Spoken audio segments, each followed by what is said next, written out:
Pour ceux qui ne nous connaissent pas, donc on est une association, enfin, c'est organisé là par l'association, mais il n'y a pas que l'association ce soir. Donc l'association, c'est Mythodologie. Pour ceux qui sont en présentiel, on a des informations dans la salle juste à l'entrée. Donc on est une association qui fait de la vulgarisation à la démarche scientifique et la pensée critique. Et donc ce soir, c'est une conférence qui va illustrer ces deux thématiques. Et c'est une conférence qui s'inscrit dans le cadre de la Fête de la Science. Le thème, c'est les intelligences au pluriel. Et donc, ici, vous allez voir, on va parler d'un sujet, mais on va aussi tisser tout autour de ce sujet pour parler justement des intelligences au sens large. Et d'ailleurs, on est 4 ce soir à faire cette conférence. Et ce qui illustre d'autant plus donc cette thématique. Donc, on va commencer. Donc, comme je disais, le thème ce soir, donc c'est intelligence pour faire émerger du sens, et ce sera vraiment le fil rouge de la conférence. Et on va parler données, on va parler territoire, environnement et pensée critique. Et justement, nous 4, on se présentera, on incarne un peu chacune de ces composantes. L'axe le plus important, c'est la donnée territoire, puisque on va parler du territoire de Grenoble et d'Échirolles. Et justement, je laisserai la parole après à Sandra pour en discuter. En tout cas, pour faire émerger du sens, pourquoi ? Parce que l'idée, c'est que c'est une étude où il y a eu des résultats, et on va vous expliquer la démarche pour atteindre ces résultats. Donc, c'est-à-dire comment on a mis la science en action, tous ensemble, le fait qu'il y ait eu des intelligences qui se soient croisées, bien évidemment nous 4, mais on n'est pas les seuls acteurs, et on va vous présenter ça. Et enfin, comment donner du sens aux résultats, aux données scientifiques, et comment transformer ces données. Donc cette conférence n'expose pas seulement une étude, elle raconte le chemin qui a mené à la transformation de ces données à des potentielles décisions collectives. Donc Sandra, je te laisserai présenter le contexte de l'étude. Oui, bonsoir à toutes et à tous. Alors, c'est une étude qui est née d'échanges qui ont commencé depuis 2014 avec la ville de Grenoble d'abord, et ensuite avec la ville d'Échirolles, dans un contexte de changement climatique et de réchauffement, puisque on sait tous que nous dirigeons vers une augmentation de la température de l'air. Je ne parlerai que de température de l'air ici. Et les villes nous ont sollicité, nous, c'est-à-dire des enseignants-chercheurs de l'université Grenoble-Alpes, pour répondre à une commande, à savoir quel est l'îlot de chaleur urbain, quels sont les extrêmes de chaleur. Et donc nous avons monté ensemble un programme que nous avons appelé Cassandre, qui veut dire canicule, santé et densité de réseaux météorologiques sur le territoire grenoblois, qui est financé par l'ADEME. Et l'ADEME, justement, voulait savoir quels étaient les liens entre changement climatique, intensité des vagues de chaleur. On sait qu'elles vont être de plus en plus intenses, plus longues, plus fréquentes, plus sévères. Et c'était important aussi pour les villes de savoir comment se positionner, savoir que faire, vers quoi on s'attend aussi dans un futur, plus ou moins proche, plus ou moins lointain, donc d'étudier les liens entre la chaleur, la santé, la vulnérabilité des populations sur ces deux territoires. Et donc c'est ce que nous avons fait dans ces deux villes de Grenoble et d'Échirolles. Très bien. Donc avant de vous présenter les résultats de cette étude, on va commencer avec des petits éléments de contexte et notamment de pensée critique. Et on va commencer par parler d'intuition. Donc justement, je vais vous poser une question à vous toutes et à tous. Donc voici une carte qui représente Grenoble et Échirolles. Et selon vous, quelles sont les régions avec les plus grandes valeurs d'îlots de chaleur urbains au sein de la ville? Voilà. Quelle est votre intuition? Vous pouvez juste dire partie nord, ouest, est, sud. Où c'est le plus bétonné. Où c'est le plus bétonné, ouais. Est-ce qu'il y a d'autres intuitions? Centre-ville. Centre-ville, ouais. Ok. Donc ici, j'ai ajouté justement une petite carte aussi pour représenter les zones les plus exposées, les villes les plus exposées. Donc Grenoble fait partie des villes les plus exposées à ces îlots de chaleur urbains avec Paris. Donc justement, je vous ai mis une petite carte au niveau de Paris. Donc plus on est vers un rouge foncé, plus c'est intense, et le vert et le jaune, c'est les valeurs les plus basses. Donc ça, c'est l'exemple de Paris, et donc ce qu'on va faire, nous, c'est s'intéresser, comme on l'a dit, à Grenoble et Échirolles, et notamment essayer de croiser différentes données, comme l'a évoqué Sandra. Donc par exemple, la population, le niveau de revenu, le taux de chômage, le taux d'ouvriers, etc., etc. Donc tout un ensemble de données, voir si on peut établir des corrélations, s'il y a des liens, si on peut créer des groupes. On va revenir là-dessus. En tout cas, donc par rapport à cette intuition que vous nous avez donnée, ces intuitions, elles peuvent être trompeuses, bien évidemment. Par exemple, on peut avoir ce qu'on appelle le biais de confirmation, c'est-à-dire qu'on a toujours entendu dire que les quartiers les plus pauvres souffrent plus de la chaleur, donc on va penser que ce sont effectivement, dans notre cas, ces quartiers-là qui vont être les plus sensibles. Les biais d'ancrage, c'est-à-dire le fait de donner une première donnée au public, on va s'attacher à cette donnée, et donc notre perception, notre intuition va être dépendante de cette première information. Et enfin, un autre biais, le biais de disponibilité. Par exemple, si on a un événement fort qui vient marquer, donc par exemple une canicule qui est vécue dans certains quartiers comme plus forte, plus soutenue, ça va nous marquer, et on va se dire, ah bah tiens, c'est ces quartiers-là, les plus défavorisés, encore une fois, qui vont subir les plus fortes chaleurs. Et on a d'autres effets, comme ça, l'effet de halo aussi, penser que les quartiers riches sont les plus verts, et donc a priori peut-être les moins vulnérables à ces genres d'effets, parce qu'il y a plus d'espaces verts, parce qu'il y a des meilleures isolations de bâtiments, alors qu'en fait, ça peut, effectivement, on l'a parlé, hein, le fait d'être bétonné, ça se trouve, ces quartiers sont les plus bétonnés, et donc c'est pas forcément les plus préservés, mais au contraire, là où il y a les îlots de chaleur les plus importants. Et enfin, on peut inversement penser que les quartiers populaires sont mal protégés. Pourtant, il peut y avoir plus d'espaces verts, en tout cas être moins minéralisés. Et enfin, on peut avoir des effets de simplification. Encore une fois, là, opposer quartier riche, quartier pauvre, c'est une simplification. Et donc, ça peut amener à des situations qui ne sont pas représentatives. La réalité est souvent bien plus nuancée que ça. Les catégorisations binaires, on l'a vu, penser quartier riche, quartier pauvre, ce qui peut mettre de côté plein d'autres facteurs. Et justement, ce qui a été fait dans cette étude, c'est d'avoir une approche scientifique rigoureuse et de regarder ces différents facteurs pour aller au-delà de ces intuitions. Donc là, on a vu, on peut avoir des intuitions qui sont trompeuses, qui peuvent nous mener à des conclusions erronées, mais il y a aussi parfois des intuitions utiles. Par exemple, l'intuition d'expert. Une personne qui a justement l'habitude d'étudier ce genre d'îlot, qui a l'habitude d'être sur le terrain, de traiter les données, peut avoir des intuitions pertinentes sur ce genre de résultats. Donc c'est pas l'intuition en elle-même qui est problématique, c'est essayer de comprendre aussi l'expérience qu'on a derrière, le regard qu'on peut avoir. En tout cas, pour aller au-delà de ces intuitions, ce qui est important, et je l'ai expliqué et on va l'illustrer, c'est, en ce qui nous concerne, d'utiliser la démarche scientifique, des éléments pour avoir une approche rigoureuse et méthodologique. Donc, donc comme j'ai dit, cette démarche scientifique, c'est le premier élément pour avoir un regard le plus objectif possible, essayer de nuancer et contextualiser les résultats. Mais au-delà de cette démarche scientifique, et c'est ce qu'on va vous présenter dans cette conférence, il est important aussi de pouvoir communiquer ces résultats. Et ça, c'est un autre échelon qui va au-delà de la démarche scientifique, pour s'assurer que l'information soit bien transmise aux différents acteurs. Et enfin, l'intelligence collective, parce que cette démarche scientifique se fait pas avec un seul acteur, et se fait par tout un ensemble d'acteurs qui ont des compétences et des regards différents, et donc il est important d'arriver à créer cette intelligence collective, arriver à croiser les différents regards. Donc ces trois éléments qu'on a cités sont au final indissociables pour dépasser les intuitions qu'on a présentées et pour produire un savoir qui est vraiment utile et partagé.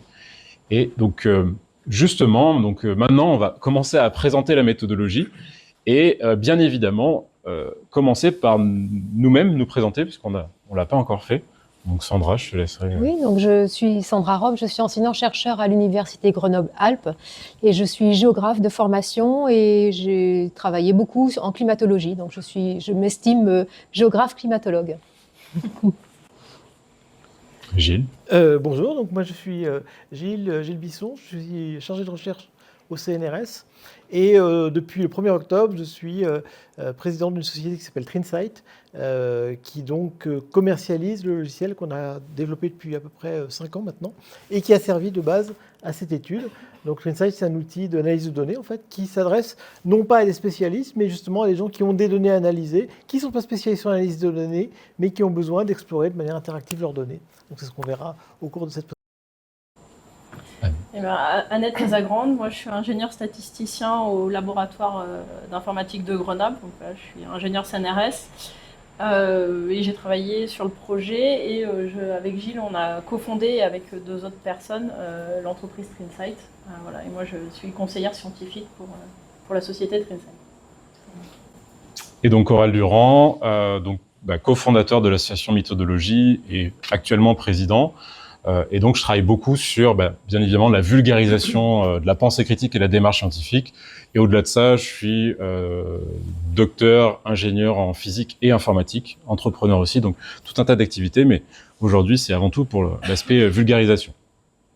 Et donc justement, pour revenir donc sur cette méthodologie, donc là on voit on a déjà différents acteurs. J'ai insisté, on n'est pas les seuls, mais en tout cas on est nous 4 à présenter les résultats. Et donc ces différents acteurs, on l'a vu, ont utilisé la méthodologie scientifique que je vais pas présenter de manière exhaustive, mais en tout cas dans notre contexte, ce qui est intéressant, c'est de résumer par 3 points. Le premier, la collecte des données. Le deuxième, l'analyse de ces données, et enfin la validation croisée des données et éventuellement la transmission. Donc, concernant la collecte, eh bien, ça a passé par la mesure de température, la cartographie urbaine, les données socio-économiques.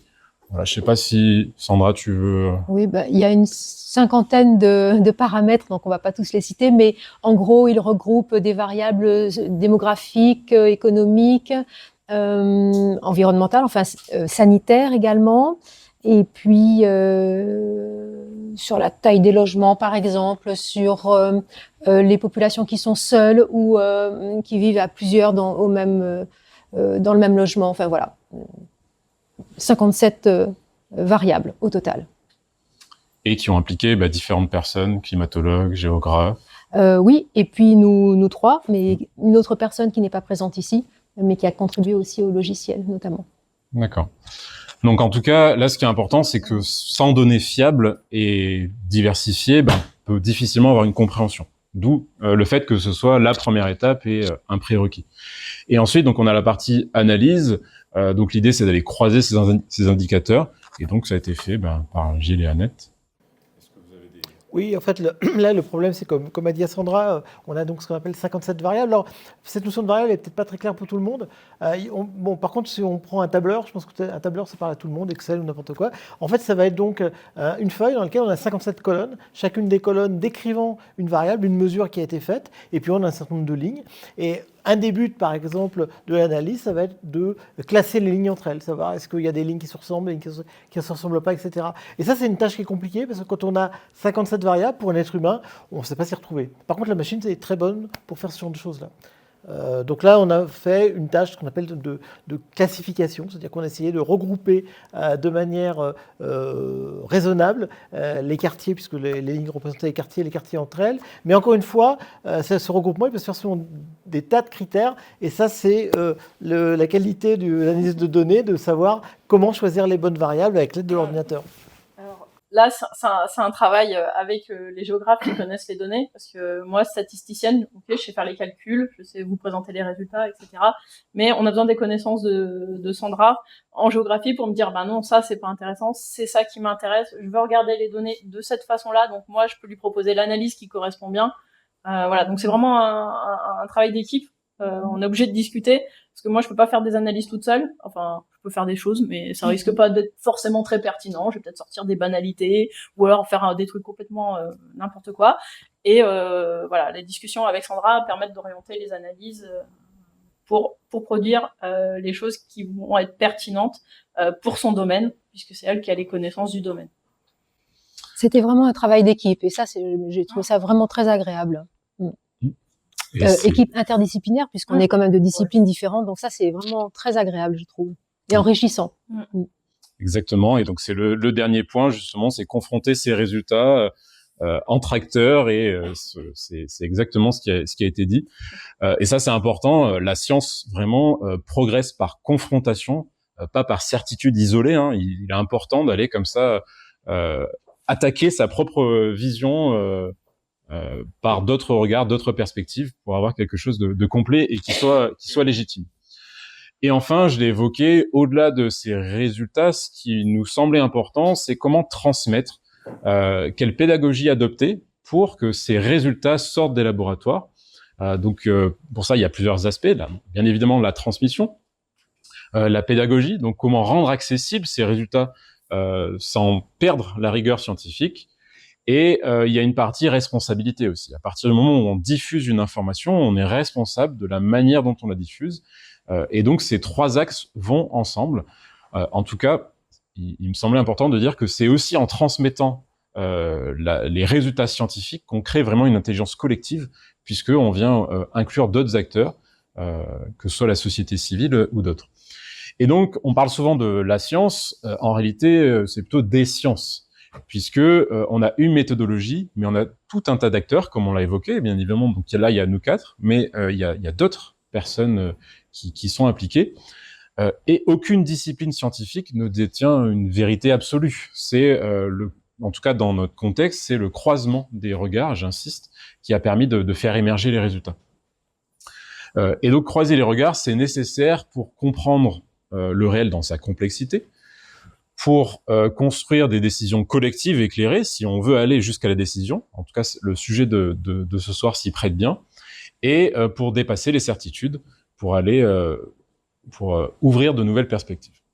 Donc maintenant, on va vous présenter un peu plus en détail donc cette étude avec de la manière dont on ferait entre scientifiques, ou en tout cas dans des congrès, auprès d'autres personnes du milieu. Vulgariser un petit peu quand même. Bien évidemment, mais vulgariser un petit peu. L'avantage, c'est que là, c'est une matière que vous connaissez tous, puisque vous vivez, vous connaissez Grenoble et Chirolles, donc c'est les données sur lesquelles on travaille, c'est des données dans lesquelles vous vivez, si j'ose dire. Et donc, les villes étaient demandeuses d'avoir des informations sur l'îlot de chaleur urbain, bien sûr, mais aussi sur la vulnérabilité des personnes face à cet extrême, c'est pas un extrême du climat, mais c'est une caractéristique, en tout cas, du climat urbain qui est présent dans toutes les villes. Hein. On va revenir peut-être sur l'îlot de chaleur urbain un petit peu plus tard. Il y a une diapositive consacrée à ça. Mais la demande était aussi de cartographier les microclimats urbains. Vous pouvez rester sur la diapo d'avant. Les microclimats urbains à partir des zones climatiques locales, les LCZ ou Local Climate Zone, qui sont représentées ici. Ce sont celles qui ont été faites par le CEREMA et qui classent tout espace, tout territoire en fonction de la hauteur du bâti, la hauteur de la végétation, l'occupation du sol, la couverture végétale, donc en gros, la présence d'eau, donc les étendues, les lacs, etc., les rivières. Et c'était une demande des deux villes.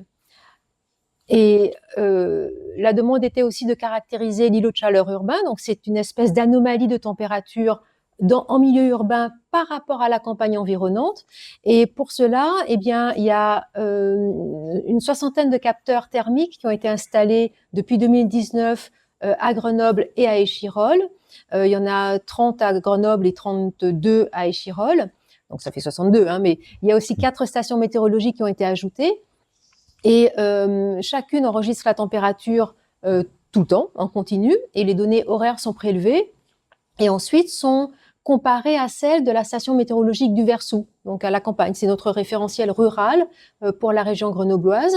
Et puis, en fonction de l'écart de température par certains types de temps, c'est-à-dire lorsque la nuit est claire, qu'il n'y a pas de vent, eh bien, ce sont des nuits qui sont favorables à la formation d'îlots de chaleur urbain. Eh bien, lors de ces nuits-là, on mesure l'écart de température, donc en toute fin de nuit, juste avant le lever du soleil. C'est en général à ce moment-là que l'écart de température, que la température est la plus fraîche, mais que l'écart de température peut être le plus important. Et ensuite, on a cartographié cet écart, donc cette différence de température entre chacun des capteurs.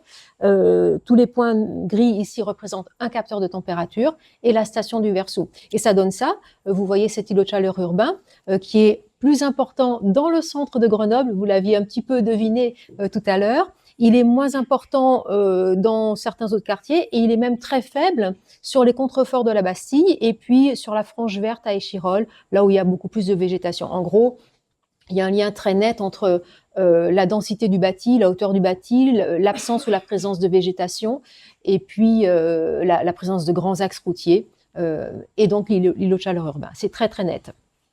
Et les zones climatiques locales aussi qui sont représentées ici, c'est-à-dire qu'en fonction, ben c'est ce que j'expliquais à l'instant, en fonction du type d'occupation du sol, eh bien on va avoir une micro-zone climatique ou une zone de microclimat, donc les local climate zones, qui ont été établies par un prestataire privé, mais qui travaillait aussi pour le projet Cassandre, et qui a défini des zones climatiques locales. Alors, c'est fait partout.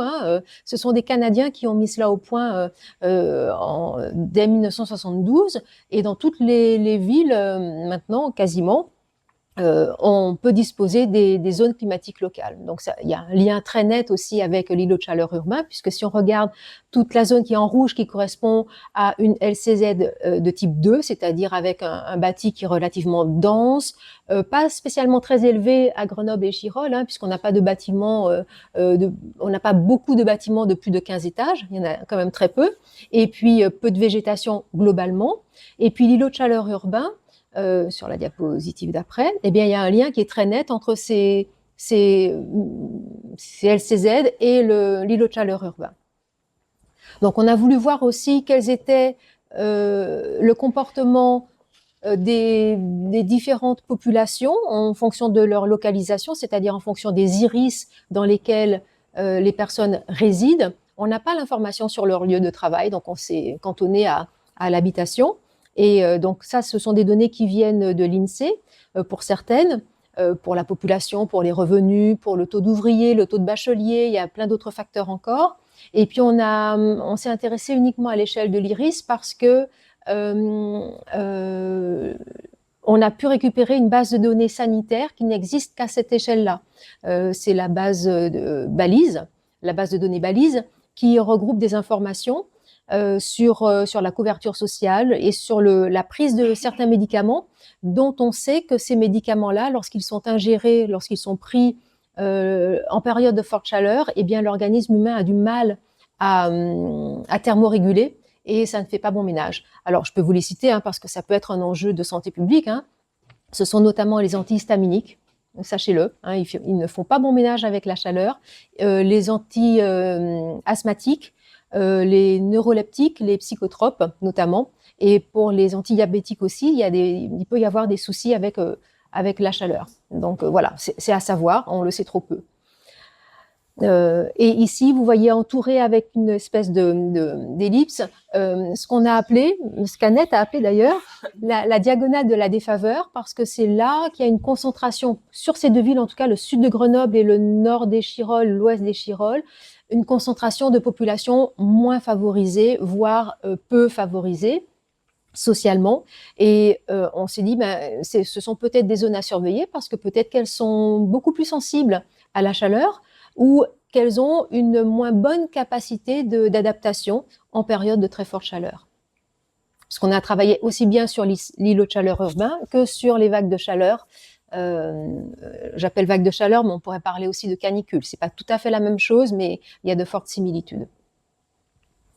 Alors voici une diapositive qui provient de Météo France et qui explique l'îlot de chaleur urbain, qui est un phénomène intermittent, nocturne.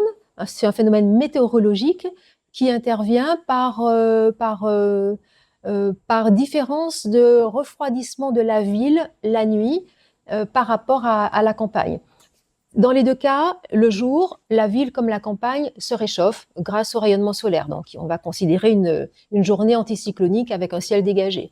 La nuit, toujours par ces conditions anticycloniques, la campagne va se refroidir beaucoup plus vite, enfin très vite, dès que le soleil se couche et même un petit peu avant, la campagne commence déjà à se rafraîchir ou se refroidir selon la saison, alors que la ville, elle, va garder cette inertie thermique liée aux matériaux de construction, liée à l'asphalte, liée en fait aux matériaux essentiellement, et va se rafraîchir beaucoup plus tardivement que la campagne. Et c'est à ce moment-là que l'on perçoit justement cette différence de température entre la ville et la campagne, et c'est ça l'îlot de chaleur urbain. Donc ça se fait sous certaines conditions uniquement, anticyclonique, pas de vent, sinon ça brasse l'air et les échanges sont plus faciles.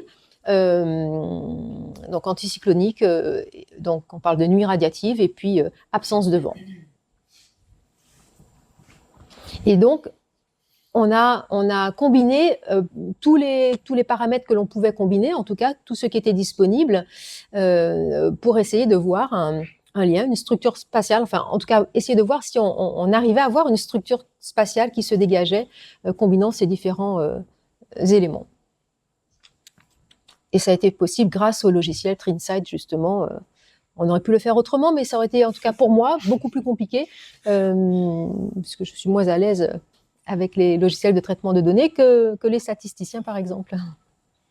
Donc c'est une collaboration entre différents organismes. Moi, je suis UGA. Annette et Gilles sont CNRS et Trinsight. Et puis, il y a nos laboratoires respectifs. Moi, je suis à l'Institut des géosciences de l'environnement. Annette et Gilles sont au laboratoire d'informatique de Grenoble. Le projet a été soutenu par l'ADEME. Et puis, ce sont les villes de Grenoble et d'Échirolles qui sont nos partenaires privilégiés et commanditaires. Enfin, privilégiés car commanditaires et partenaires de l'étude. Et puis, il y a eu aussi la présence de l'INSERM, mais ça, c'est sur une étude qu'on ne va pas vous présenter ce soir, mais sur d'autres données qui concernent cette fois-ci les nourrissons. Enfin, plus exactement, les nouveau-nés. Et ça montre bien en fait la difficulté de ce genre d'analyse où on va être obligé de collecter des données vraiment venant de différentes bases et faire intervenir beaucoup de partenaires. Et quand on a effectivement toutes ces données-là, il va falloir avoir des outils qui permettent de les analyser tout simplement, parce que c'est vraiment pas simple du tout. Donc c'est ça, là c'est un petit rappel de toutes les données visuelles qui ont été exploitées, et effectivement pour l'exploiter, donc il a été nécessaire. Donc en fait, pour réaliser cette étude, on a fait donc plusieurs types d'analyses. Donc les premières analyses, c'est ce qu'on appelle des statistiques descriptives. Donc on va regarder toutes les variables qu'on a chacune, et puis on va compter le nombre de personnes qui prennent des antihistaminiques. Enfin, on va faire des jolis tableaux comme ça, très très classiques avec des pourcentages, voilà, pour se donner une idée de qu'est-ce qu'on a dans notre base de données, quelles sont les caractéristiques de notre population globalement. Et puis par la suite, on va aller vers des analyses plus poussées, donc des analyses factorielles et de la classification, et qu'on a fait là avec le logiciel Trinsight qu'on développe. Donc on va juste passer à la diapo d'après. Pour simplifier, une analyse factorielle, ça part du principe que si je vous donne deux informations, donc par exemple la taille et le poids, on va pouvoir les représenter facilement dans le plan. Dans le plan, vous allez pouvoir me faire une courbe. Si je vous donne une troisième information, le tour de taille, ça passe encore, on arrive à représenter 3 dimensions. Après, si je vous donne encore la couleur des cheveux, la longueur, la couleur des yeux, le sexe, l'âge, voilà. Là, on commence à plus pouvoir représenter ça visuellement et donc de pouvoir faire une analyse juste visuelle. Donc, ce qu'on va faire, c'est qu'on va utiliser des méthodes qui s'appellent des méthodes d'analyse factorielle. Et l'idée, c'est que on va chercher à placer une lampe devant un mobile qui a plein de dimensions, plein de directions différentes, et qui va nous projeter le nuage sur un plan en 2 dimensions, donc qu'on va pouvoir regarder et interpréter. Et ce nuage de points, on veut essayer qu'il soit le moins déformé possible, parce que si par exemple je mets la lampe en dessous, la projection va être différente que si je la mets sur le côté. Donc on va essayer de trouver une projection qui nous donne un maximum d'informations sans trop modifier, enfin en tout cas transformer le nuage de points. Donc voilà, ça va. C'est clair. Voilà. Donc pour ça, on utilise 3 types d'analyse. Il existe 3 types d'analyses différentes. Donc PCA ou ACP en français, qui sont sur des données chiffrées. Les ACM ou MCA en anglais, qui sont sur des données plus de type énuméré. Donc par exemple la couleur des yeux, la couleur des cheveux, etc. Et puis l'analyse des données mixtes qui mélange les deux types, les continus et les énumérés.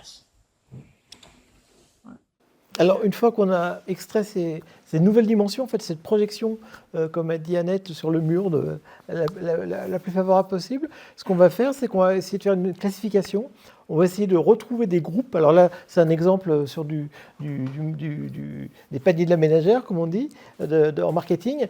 C'est, à partir de ces données-là, essayer de trouver des groupes d'individus qui ont des comportements relativement homogènes. Donc pour ça, on va utiliser ce qu'on appelle des méthodes de classification. Donc alors, il y a deux types de méthodes de classification. Soit je dis, je vais construire des groupes comme ça, indépendamment les uns des autres. C'est sympathique, mais en fait, il y a une méthode qui est plus intéressante, qui est une méthode où on va représenter les choses de manière hiérarchique. Alors ça peut-être, je ne sais pas si c'est le transparent suivant, ouais. De méthode hiérarchique, donc selon un arbre. Donc en fait, ce qui va se passer, c'est qu'en haut de l'arbre, on va avoir un groupe qui représente tout le monde, et puis petit à petit, ça va se ramifier en sous-groupes. Et donc, on va pouvoir, en descendant dans cet arbre, avoir des informations de plus en plus détaillé en fait. Donc là, vous avez un exemple de ce que sort notre logiciel. Alors, ça peut paraître un peu bizarre. En fait, les piles que vous avez, ce n'est pas des immeubles, ce sont des groupes de quartiers. Et vous voyez, effectivement, ce sont des groupes de quartiers puisqu'on voit les cartes qui ont été construites par le logiciel qui montrent, en fait, par exemple, à gauche, ça va correspondre plutôt au centre-ville. À droite, c'est plutôt les zones en bas des Chiroles. Et les couleurs, en fait, c'est l'utilisateur qui décide. Il dit, voilà, dans mes groupes, je vais représenter, par exemple, la prise antihistaminique, ou ce qui m'intéresse, c'est plutôt la température moyenne, etc. Et donc, c'est lui qui va se dire quelle couleur il va associer avec quelle variable. Et donc, ça va permettre d'avoir une représentation qui est colorée, qui est riche, qui va permettre de faire ressortir les informations de manière extrêmement simple et quelque part ludique, parce que avec le logiciel, c'est en fait très simple de choisir la variable qu'on veut voir, la dimension qu'on veut faire apparaître. Et je crois que c'est ce qu'avait séduit Sandra par rapport à des logiciels de classification où généralement la représentation est un petit peu pauvre. À droite, vous avez une espèce de truc un peu bizarre. En fait, c'est le système est capable de vous dire, quand vous choisissez un groupe, il va vous dire quels sont les critères qui sont les plus discriminants de ce groupe vis-à-vis des autres. Donc, par exemple, on va dire, tiens, finalement, dans le groupe de gauche, ce qui est vraiment déterminant, ça va être, si on part encore des médicaments, la prise d'antidépresseurs. C'est un critère qui est très discriminant par rapport aux autres groupes qu'on peut avoir. Donc, on va avoir la possibilité, comme ça, d'explorer de manière interactive, très simplement et de manière très ludique, les données. Juste, je précise, en fait, tout à l'heure, je vous disais la taille et le poids, on va regarder la courbe et on va pouvoir l'interpréter directement. Mais quand on a tout plein de critères, les méthodes d'analyse factorielle et de clustering va nous permettre de dire sur ce groupe-là, pour cette variable, pour cette variable, pour cette variable, pour cette variable, pour cette variable, il se passe ça. Voilà. Donc ça va nous permettre d'avoir ce regroupement sur un comportement similaire. On va regarder ce qui caractérise ce groupe et ce qui en fait sa différence par rapport aux autres groupes qu'on va regarder. Et donc toutes ces analyses, après, bien évidemment, il y a des résultats qui en sont extraits. Mais avant d'atteindre ces résultats, il y a toute une démarche à avoir. Et la première, c'est déjà bien choisir les données qu'on va traiter et la façon dont on va les traiter. Je sais pas si tu veux présenter ou souvent quand on a alors non là je sais pas ce que ok mais je le ferai mais c'est juste que quand on a un ensemble de données, on peut les regarder de plein de manières différentes. C'est-à-dire c'est qu'est-ce que je cherche à regarder. Par exemple, est-ce que je veux regarder, comprendre l'îlot de chaleur, ou est-ce que je veux caractériser les populations, enfin le niveau socio-économique d'un quartier, et après regarder est-ce que en fait quand j'ai constitué ces quartiers différents, est-ce que l'îlot de chaleur effectivement il est différent sur ces groupes sociologiques différents, ou alors est-ce que je constitue des quartiers différents selon leur îlot de chaleur, donc je les regroupe selon ceux qui sont très chauds, ceux qui sont moins chauds, etc. Et après, je vais regarder les caractéristiques sociodémographiques. Mais au départ, ce sont les mêmes données. Donc, il faut savoir bien poser le problème et puis avoir des données aussi de qualité en entrée, parce que si on a beaucoup de données manquantes, si on a des données pas fiables, on ne peut pas faire grand-chose des résultats. Il y a un proverbe en informatique qui dit « garbage input, garbage output », c'est-à-dire que si on n'a rien en entrée, on n'a rien en sortie. L'informatique, c'est pas magique de ce point de vue-là. Ni les statistiques. Ni les statistiques. Et donc justement, pour illustrer ces propos, donc là, on a pris un exemple un peu simplifié qui représente la proportion de mentions très bien au bac en fonction du nom des candidats. Et on pourrait en déduire, par exemple, que le prénom est un indicateur social. De réussite. De réussite, tout à fait. Donc ici, notamment, si on prend par exemple le prénom Louise, on pourrait dire, Louise réussit mieux au bac que Ryan ou Tony. Mais en fait, ça, c'est juste que, évidemment, les parents choisissent pas les prénoms au hasard, et donc la réussite scolaire est en partie liée à l'origine sociale. Donc, on peut avoir un lien. Mais en fait, c'est pas une donnée qui ici sera vraiment pertinente. Ce qu'il faut aller chercher, c'est d'autres paramètres, comme il était évoqué, par exemple l'éducation, la profession des parents, les résultats antérieurs, l'assiduité, etc., etc. Donc c'est important, comme ça a été bien souligné, de choisir les bonnes données. Donc ça, c'est le premier élément. Donc voilà, comme je disais, Louise, si on prend ce schéma, a 4 fois plus de chances d'avoir une mention très bien que Mélissa. Mais voilà, l'usage des prénoms n'est pas un bon choix. Si on revient sur ces îlots de chaleur urbains, donc là j'ai fait une simulation, c'est pas des vrais résultats. Ici, ça représente une carte qui ressemble un peu à Paris et on identifie différents groupes, des quartiers riches avec une faible densité de population, des quartiers d'ouvriers, etc., etc. Et donc là, on pourrait se questionner, est-ce que cette carte est pertinente? Donc là, c'est une simulation, ça a l'air cohérent à première vue. Voilà, les zones vertes, c'est des parcs, c'est des cartes. Donc là, c'est identifié comme des quartiers riches à faible population. Ça a du sens. Les zones les plus chaudes et avec les plus fortes densités de population correspondent au centre. Donc ça a l'air pertinent, ça semble cohérent. Et pourtant, ici, ce que j'ai fait, donc à partie gauche et partie droite, c'est les mêmes données, donc que j'ai appelées données A, mais traitées avec des algorithmes différents. Et ce qui est important, c'est qu'on obtient des données, des résultats qui sont différents. Et dans la partie droite, on a des résultats beaucoup plus fins. C'est-à-dire que dans la partie gauche, on voyait très bien, par exemple, les petits points rouges et bleus là sont assez aléatoires, assez approximatifs, alors que dans la partie droite, on a vraiment des zones qui sont bien délimitées, bien identifiées, et donc, in fine, une donnée, en tout cas dans cette simulation, qui est bien plus pertinente. Donc, le choix des données est important, le choix du traitement statistique est important, et comme ça a été bien décrit. Donc, là, on a décrit ce qui serait un peu le kit de survie de l'analyste. Et donc, la première étape, on l'a beaucoup souligné, on a beaucoup insisté, c'est choisir les bonnes données, choisir les bonnes variables. En l'occurrence, ici, si on oublie la végétation dans notre étude, peut-être qu'on va perdre de l'information et avoir une réalité qui est déformée. Ensuite, bien comparer ce qui est comparable. On l'a vu avec l'exemple des prénoms, utiliser les prénoms n'était pas pertinent. Dans notre contexte, deux quartiers se ressemblent pas uniquement, par exemple, par la richesse. On ne fait pas richesse versus pauvreté, c'est peut-être pas suffisant. Il faut aller au-delà et combiner plusieurs dimensions, plusieurs facteurs pour avoir une vision complète. On a insisté juste avant, choisir la bonne méthode d'analyse, choisir le bon outil aussi, on l'a évoqué, avec l'outil qui a été utilisé, qui a permis d'aller au-delà et de simplifier l'analyse, mais le choix des statistiques est aussi important, parce que, comme je l'ai montré avec la simulation, l'outil va orienter les résultats. Et le dernier élément, et justement, comme Gilles a évoqué, avoir le bon outil, ça suffit pas forcément. Il faut avoir les bons experts derrière pour comprendre ces données, pour choisir, pour sélectionner, pour avoir un regard critique.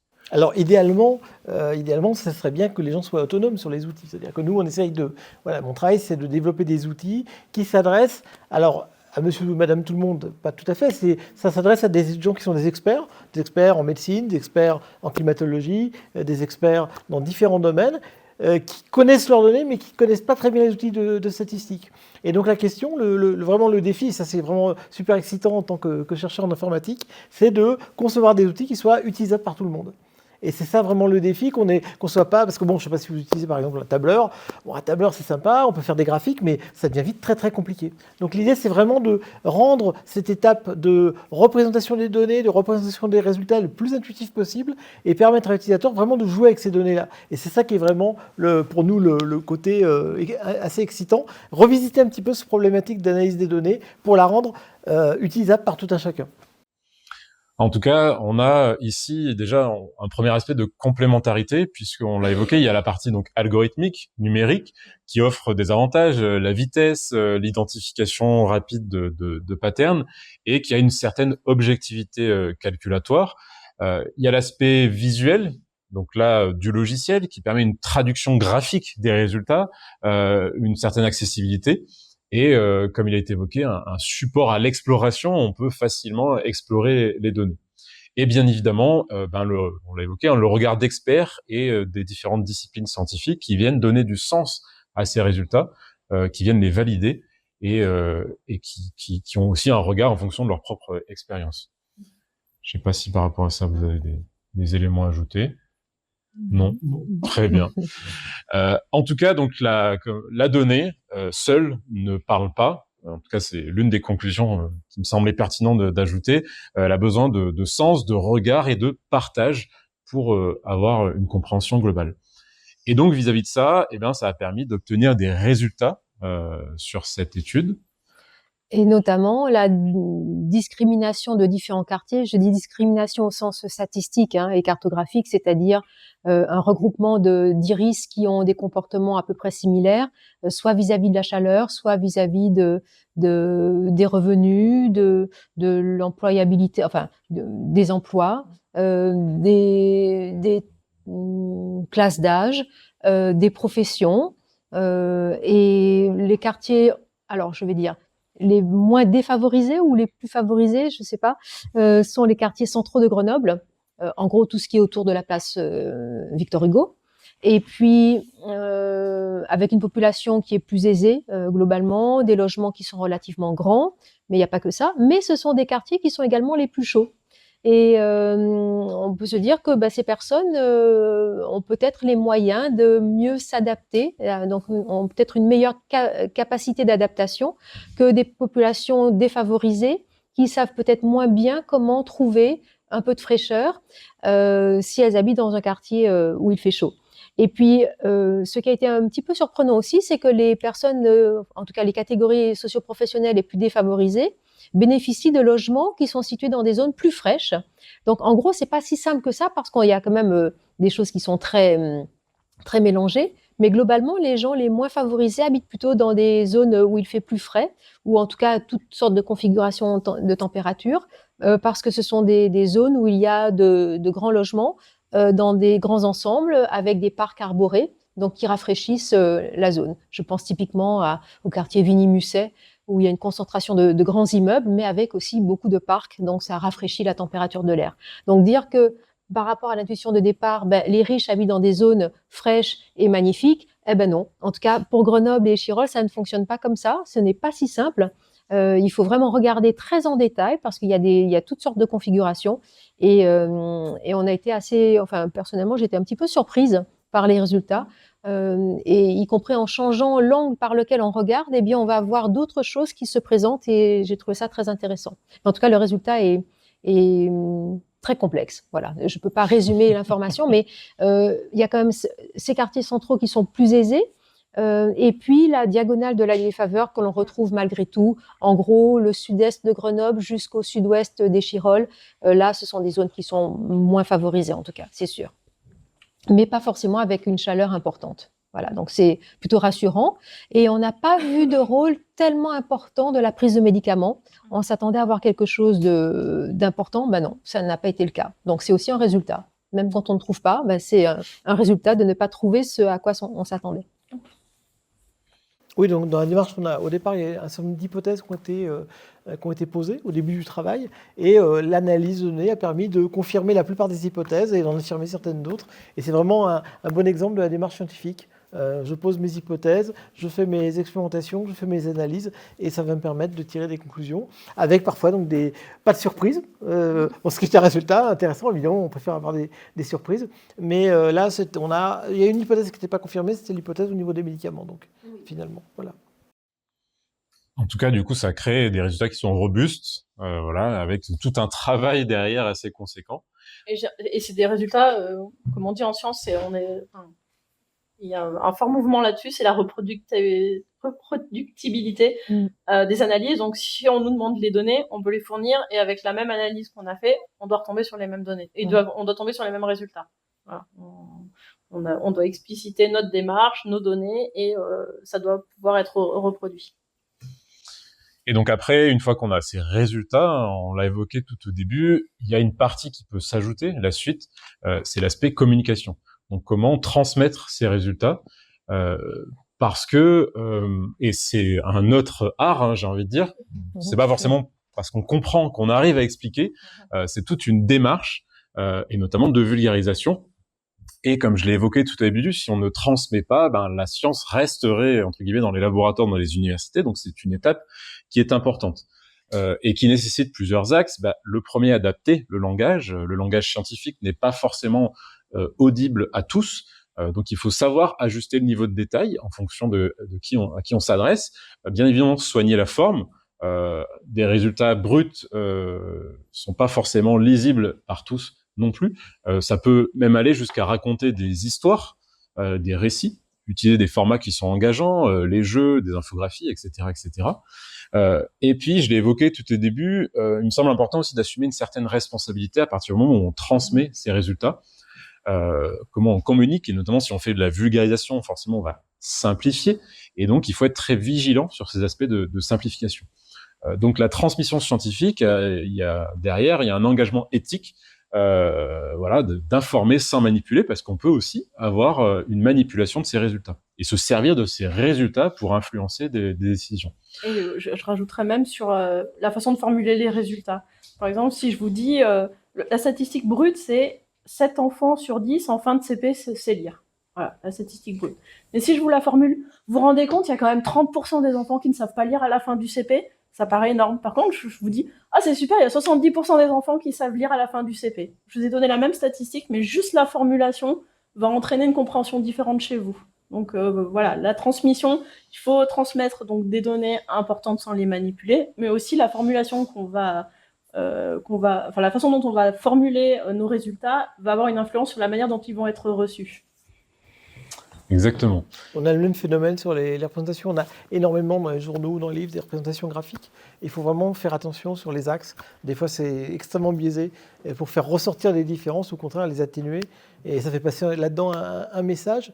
Et c'est pas simple parce que peut-être qu'au niveau de l'école, il n'y a pas suffisamment d'éducation à sensibilisation à l'analyse, à savoir analyser les données, savoir les regarder d'un œil critique. Et ça, c'est un point qui est important. Alors évidemment, nous on est dedans, donc on est. Mais voilà, des fois, bon quand on des fois, analyses. Des fois c'est dur. C'est pas possible. Hein, ouais. On Et peut pas publier ça, mais si. Et c'est vrai qu'on est dans une période où la notion de fait est un peu mise en cause, et des fois c'est vraiment très très dur à vivre, quoi. Et donc effectivement, parce que donc derrière, vis-à-vis de ces résultats, il peut y avoir une partie d'action. Et donc vulgariser, c'est pas juste simplifier, hein, c'est aussi donner des éléments pour comprendre et agir. Et donc j'illustre par la suite différentes façons de vulgariser, puisqu'on vulgarise pas forcément avec de la même manière avec les mêmes acteurs. Donc par exemple, on pourrait faire ce genre de schéma pour le grand public, hein, mettre ça sur un flyer qui va résumer les informations les plus importantes de cette étude. Donc mettre une carte, déjà quelque chose de très visuel, identifier différents secteurs, différents quartiers, voilà, qui vit dans les quartiers les plus chauds, on l'a évoqué, quel type de population, identifier des zones à risque où il n'y a pas les niveaux de chaleur les plus importants, mais il y a des prises médicamenteuses importantes, donc une certaine fragilité sociale, et pourquoi les quartiers défavorisés sont pas les plus touchés. Donc on commençait par une information contre-intuitive pour aller comme ça saisir le public. Une autre manière de présenter les résultats, c'est par exemple pour des élus qui vont avoir une action directe sur la ville. Et donc dans ce cas-là, c'est leur pré-mâcher un peu des axes d'action. Donc par exemple pour les quartiers les plus chauds, indiquer que peut-être c'est des zones qui nécessitent des aménagements prioritaires. Donc faire de l'urbanisme, aller végétaliser, réduire le minéral, identifier qu'en est-il des quartiers défavorisés, se dire que c'est des zones à risque, et donc il y a potentiellement besoin de politiques de santé publique dans ces quartiers pour les accompagner lors des canicules, donc dans ce qui a été appelé la diagonale de la défaveur.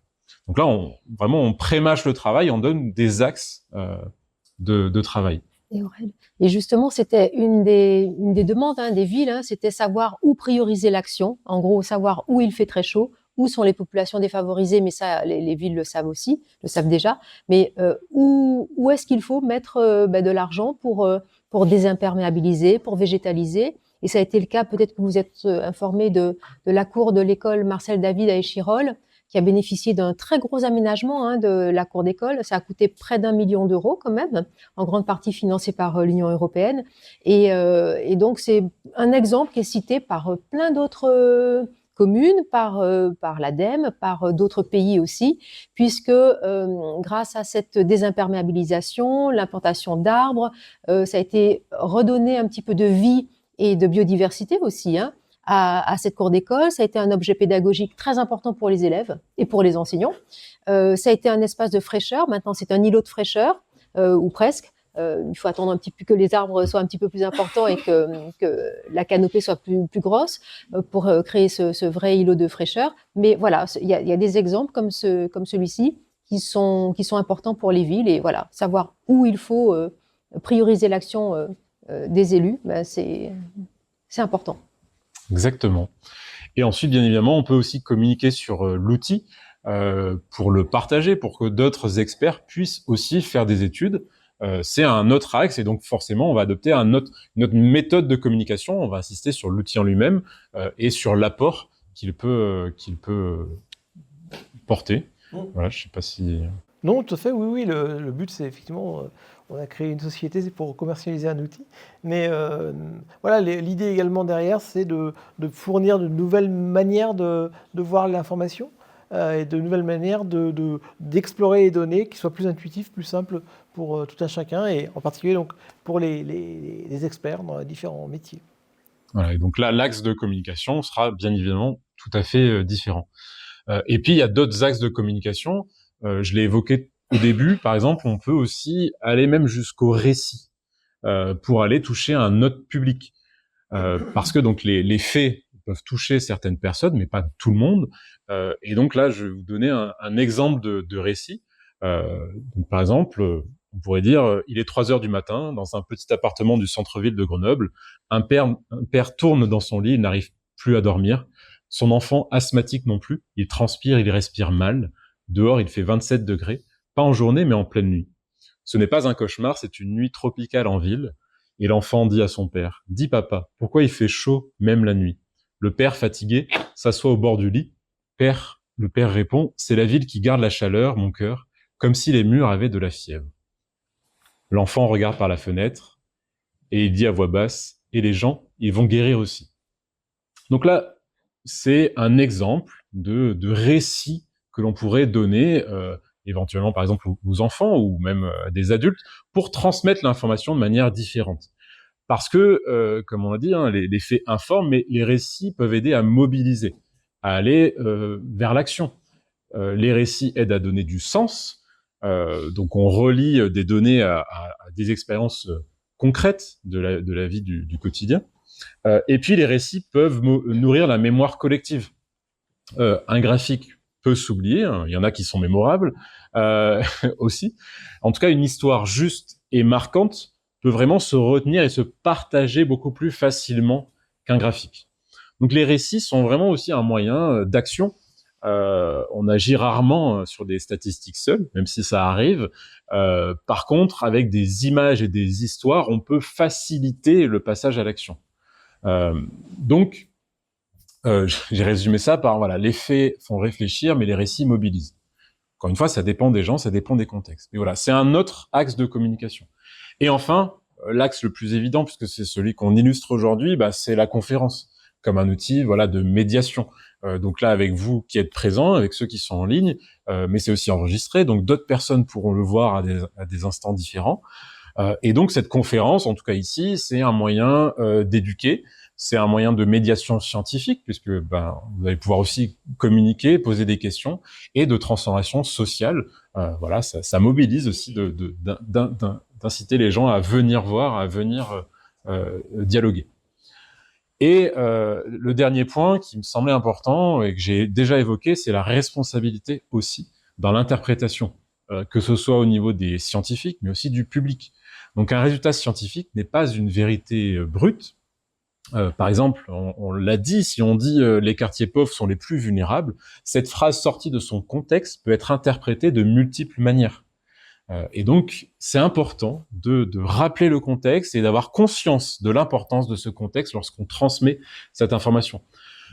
Sortie de son contexte, voilà, ça peut renforcer des stéréotypes au lieu d'aider à les contrer. Et donc, il y a vraiment, j'insiste beaucoup, cette responsabilité dans la communication, là, telle qu'on l'a faite, mais telle qu'on peut la faire dans des graphiques, dans des illustrations, dans des papiers scientifiques. Sur tous les axes de communication, il y a cet aspect de responsabilité. Et donc, pour résumer un peu tout ce qu'on vous a présenté, je pense que à la fois la conférence et puis les résultats en eux-mêmes illustrent l'importance de cette intelligence collective, d'avoir différents axes dans cette recherche, le traitement des données, l'analyse, la récolte, le regard des experts, l'importance de l'expérience, de choisir les bonnes données, les bonnes statistiques, et puis l'importance de collaborer, que ce soit dans le travail scientifique en lui-même, mais aussi derrière pour aller vulgariser, pour aller communiquer, pour aller transmettre l'information aux différents acteurs. L'outil est important, on a beaucoup insisté, et bien évidemment la manière de diffuser l'information. Pourquoi ? Parce que, en tout cas, dans le cadre de cette étude, les résultats scientifiques peuvent mener à de l'action. Et donc, en tout cas, là, c'est ce qui avait été commandité par les villes, par les différents organismes, d'avoir des résultats qui puissent mener à l'action et donc avoir une décision collective qui soit éclairée, qui ait du sens. Alors, justement, donc j'ai beaucoup parlé de cette intelligence collective. Donc là, bien évidemment, elle s'illustre avec les différents acteurs autour de la table. On a tous apporté des éléments. Voilà, Sandra a une lecture du territoire, ce que j'ai appelé un ancrage humain et environnemental. Je sais pas si tu peux. Ça va. Ouais. Donc Gilles qui a apporté vraiment l'outil, les méthodes d'analyse. Via cet outil, Annette qui a apporté, j'ai mis intelligence de l'usage, de l'implémentation et de la diffusion. Et moi-même, qui ai beaucoup travaillé sur cette conférence, sur la médiation, la pédagogie critique aussi, donc aller dépasser l'intuition, voilà, des éléments de pensée critique et comment scénariser donc les différents axes de communication.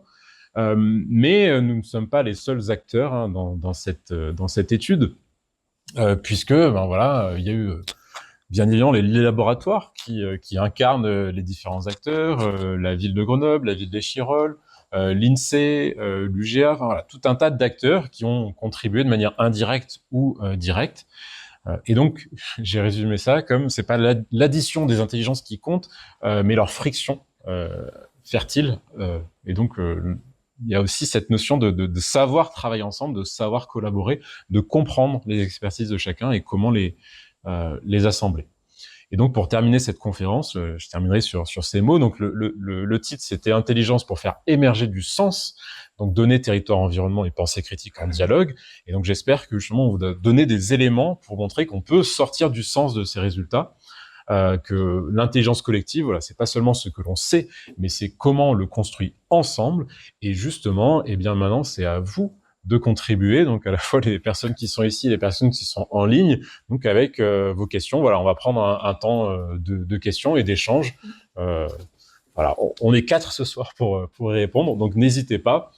En tout cas, si même au-delà de ce temps d'échange, si vous voulez en savoir plus, donc il y a une publication scientifique pour ceux qui ont envie d'aller jusqu'à ce niveau, et sinon n'hésitez pas à nous contacter, donc que ce soit l'association ou que ce soit chacun individuellement, voilà, en fonction de ce que vous voulez extraire, ou vous voulez aller plus loin.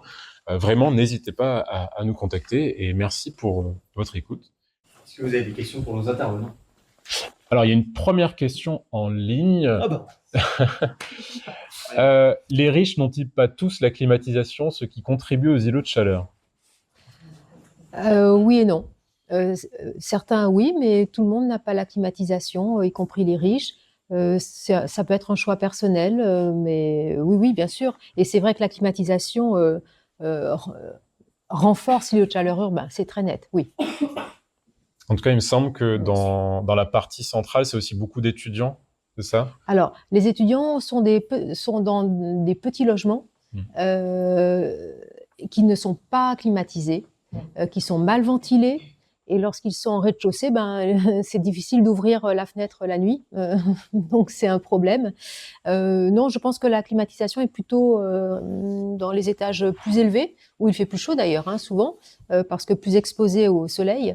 Et puis, oui, bien sûr, c'est plus facile d'avoir la climatisation. Et puis, on peut résister, mais jusqu'à quand on va résister quand on va voir que c'est soit on va aux urgences, soit on met la clim chez soi. Voilà, c'est une question qu'on peut se poser aussi. Je trouve que le gros problème, c'est les moustiques. Moi, Absolument. J'habite à Mélan, vers Maupertuis.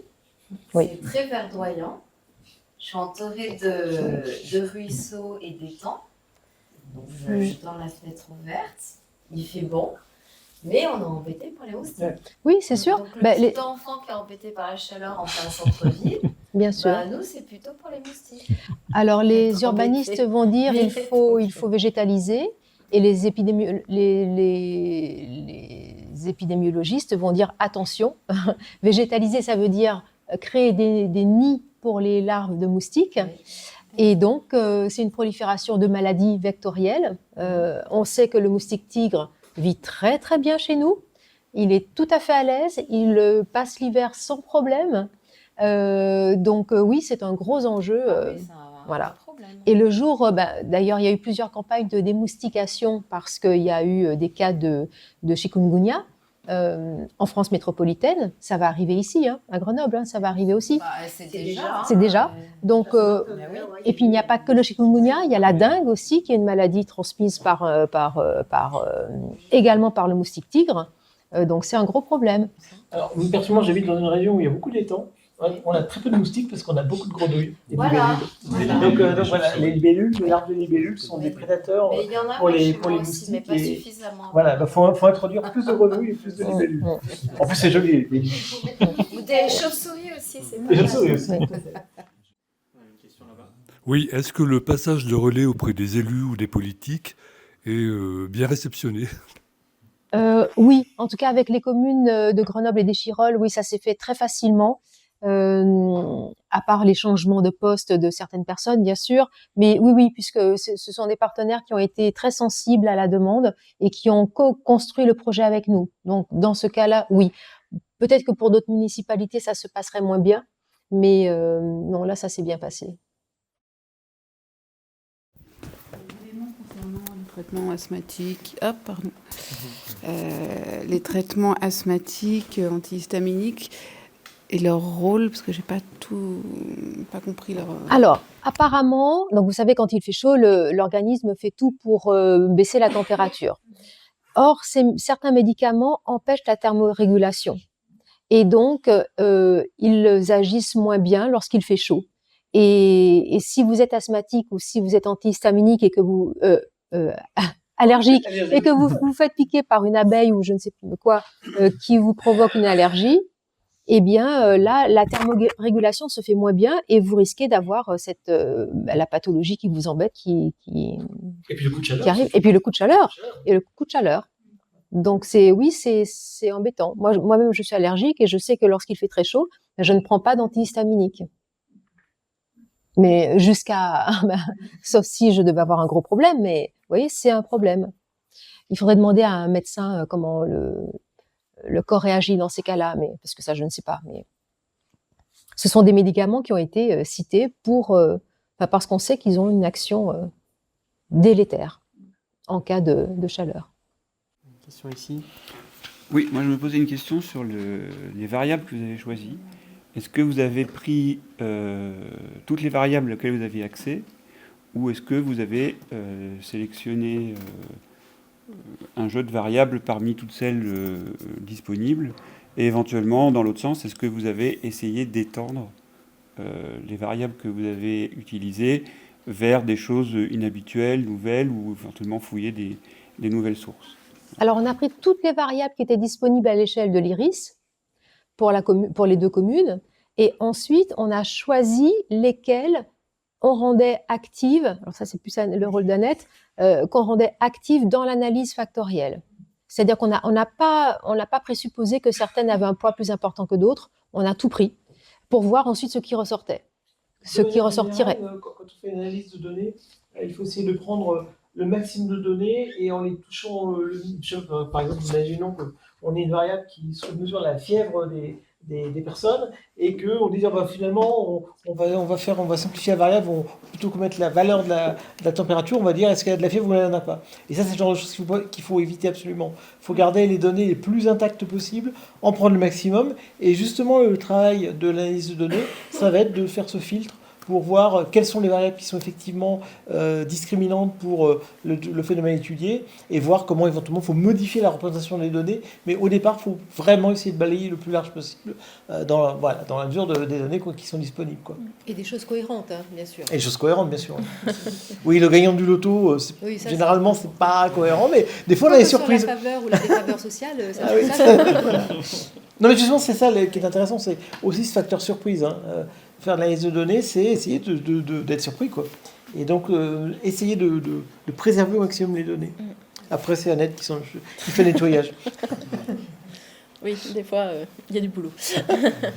Un point peut-être justement, tu parlais de boulot, un des points qui est toujours un peu compliqué, pas trop dans ce cas-là, c'est ce qu'on appelle le nettoyage des données. C'est-à-dire qu'on a des données initialement et souvent elles ne sont pas toujours très propres parce qu'il y a des données manquantes, il y a eu des erreurs de transcription. Et donc il y a tout un travail préalable d'analyse, avant l'analyse, qui est le nettoyage des données, qui est pas simple à faire. Et là aussi, on a besoin d'outils un peu performants pour simplifier les choses. Je voulais savoir par rapport à vos données, est-ce que vous avez eu des données de solutions concernant les îlots de fraîcheur, la chaleur? Est-ce que vous avez les solutions pour qu'il fasse moins chaud, pour qu'il y ait moins de pics de chaleur, voilà. Puisque vous avez parlé des endroits où il faisait le plus chaud, le moins chaud, mais est-ce que vous avez les solutions? Alors, on n'a pas de solution en entrée, mais on a la cartographie de l'îlot de chaleur urbain. Donc, c'est une donnée qui donne les endroits où il fait anormalement chaud, merci, et au contraire où il fait moins chaud dans le reste de la ville par rapport au référentiel du Versou. Donc, ça donne quelque part une idée de solution, mais ce n'était pas une donnée en entrée en termes de solution. C'était pas si, c'était des valeurs de l'îlot de chaleur urbain, mais pas en termes de solution. D'accord. Mais ça a fait ressortir quand même des données. Ah ben oui, justement, oui, à chaque fois qu'il y a un parc, par exemple, ça fait baisser la température, mais par contre, ça ne change pas la vulnérabilité sociale des personnes. Ça change leur exposition, mais ça ne change pas leur capacité d'adaptation. C'est ça. Alors, on a une question en ligne. Comment s'assurer que des résultats statistiques présentés ont suivi une démarche scientifique vertueuse? Les méthodologies sont-elles toujours disponibles lors de la présentation des résultats? Alors, dans une publication scientifique, il y a toujours une partie méthodologie où on doit dire ce qu'on a fait. Donc, on décrit la méthode qu'on a utilisée. Après, là, les méthodes qu'on a utilisées, c'est des méthodes qui existent depuis les années 60-70. Donc, c'est plutôt des méthodes qui sont utilisées en beaucoup de domaines, donc qui sont très robustes pour les analyses. Là, je vous propose d'applaudir les chercheurs et chercheuses.